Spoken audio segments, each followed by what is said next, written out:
I'm Frank Fiume. I'm the founder of I9 Sports and now the podcast host of Emerging Franchise Brands. Amazing. And tell me about I9 Sports. How did you start that business? I started back in 2003. There weren't any youth sports franchisors at the time, and I knew that we were onto something. I had run adult sports in New York and had run kids flag football in the Tampa Bay area. And I knew that I needed to expand my business and I needed to expand quickly. So speed to market was important for me. And so franchising made the most sense because I got a chance to, utilize other people's money, of course, to franchise. I was kind of limited on capital. It was a different world back then in 2003, but nonetheless, that's what I did to get started.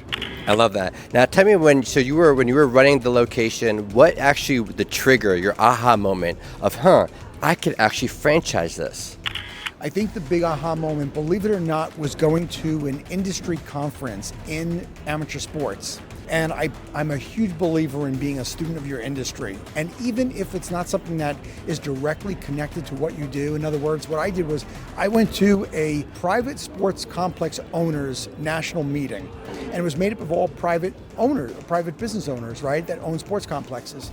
And what I learned was every one of them around the country had the same opportunities and same challenges. And that was a huge aha moment for me because I realized that nobody had franchised this and that this was something that I could really repeat around the whole country. And so for me, it was, again, speed to market. I knew we had to grow. I knew someone was going to do it.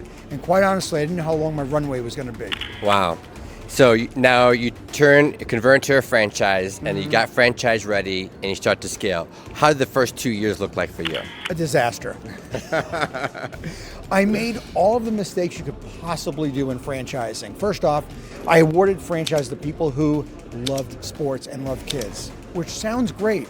But if they don't have the business acumen, they're going to fail. And so I didn't really have the right franchise profile correctly. The other thing is, as it turns out, my thesis on adult sports was off. I could not replicate the success that I had with adult sports. However, my kids sports franchise owners were doing phenomenal. And so I9 inevitably turned into kids sports, but it didn't start out that way. Like and follow to stay up to date with everything you need to know about buying a franchise or converting your business into the next big franchise concept.